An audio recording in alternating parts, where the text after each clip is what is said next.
Bonjour à tous, donc je suis avec vous ce soir pour vous présenter un petit peu le suivi demi-fond 2024-2025. Donc cette année, on est reparti sur les mêmes bases que ce qu'on avait fait l'année dernière et on a essayé de le faire évoluer un petit peu encore, le creuser un petit peu plus et le faire évoluer davantage. Donc le premier regroupement aura lieu à Lagarde ce dimanche, donc le dimanche 17 novembre. Je vais vous donner la liste de tous les regroupements et les lieux, et après je vous donnerai les objectifs un petit peu de la mise en place de ces actions et de ce suivi. Donc ensuite, on ira le 21 décembre à Nice sur le parcours de cross de Vaugrenier. Il y aura après le stage de Noël du 26 décembre au 30 décembre sur Martigues. Donc là, ça sera uniquement pour les athlètes sur liste régionale, alors que les regroupements sont ouverts à tous.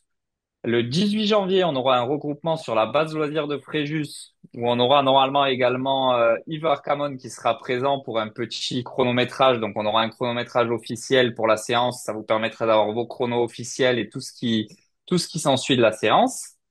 Le mardi 18 février, on aura un dernier regroupement pour cette saison de cross à la forêt de Bibémus à Aix. Donc ça va être ce qui va se passer pour la saison de cross. Et ensuite, on aura de nouveaux regroupements, probablement un ou deux l'été, pour préparer la saison de piste. Avec bien sûr les stages à Gap, donc deuxième semaine des vacances d'avril, le stage cadet et junior, et le stage des minimes, qui sera aussi la deuxième semaine des vacances. Donc le stage cadet et junior, ça sera sûrement avec moi, le stage minime, ça sera avec Laurence. Donc voilà, vous avez toutes les dates.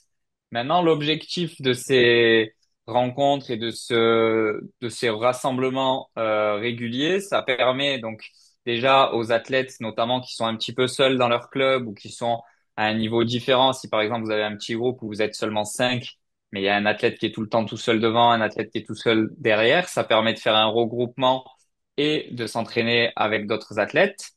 Ça permet de faire une émulation. Ça permet également aux coachs d'être présents parce que tous les coachs sont invités à venir nous rejoindre pour participer à la séance. Et ça permet enfin de se mesurer un petit peu aux autres athlètes avant les compétitions. Ça permet de se préparer dans les meilleures conditions. Donc, le but, c'est qu'il y ait beaucoup de monde. Donc là, on a ouvert à tout le monde. Donc, si vous n'êtes pas sur liste, si par exemple, on envoie tous les athlètes qui sont sur liste, bien sûr, régional 1, régional 2 et régional 3. Mais les entraîneurs, si dans votre groupe, vous avez 7, 8 athlètes et qui sont partants pour venir sur ce regroupement, il n'y a aucun souci pour qu'ils puissent venir. Ça créera de l'émulation en plus. Ça les motivera aussi à essayer d'être présents peut-être au stage régional derrière en décembre ou au stage régional en avril et donc de faire des performances parce que je vous rappelle que rentrer sur les suivis régionaux, ça vient sur performance. Et donc voilà, c'est un peu tout ça les objectifs qu'on a mis. On les a mis de façon un peu plus régulière cette année, donc il y en a un tous les mois. Et on a essayé de couvrir au maximum le territoire, donc de les mettre de façon assez centrée. On a choisi Lagarde, Aix, qui sont très centrés au niveau du territoire. C'est à 1 heure à peu près de Nice, 1 heure de Arles, on va dire, qui sont un peu les deux endroits extrêmes. Il y a Monaco, c'est pas très loin. Et pour tous ceux qui sont un petit peu plus loin, on est allé sur Nice en décembre et on est allé sur Fréjus également. Donc on a essayé de prendre des points assez centraux.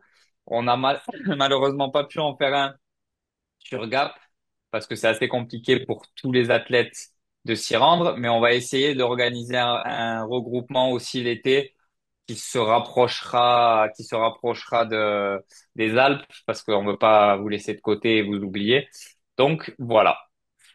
Je pense qu'on est bon sur enfin, sur toute la présentation de ce suivi. Les objectifs, je vous les rappelle pour la saison hivernale. Il y aura le relais cross à Marseille le 8 décembre qui sera couplé aux championnats départementaux, les quarts de finale de cross à Ollières le 26 janvier, les demi-finales à Opio le 9 février, et enfin on se retrouvera tous sur les championnats de France de cross le 1er et 2 mars à Châlons. Voilà, c'est tout pour moi. Bonne journée et à bientôt.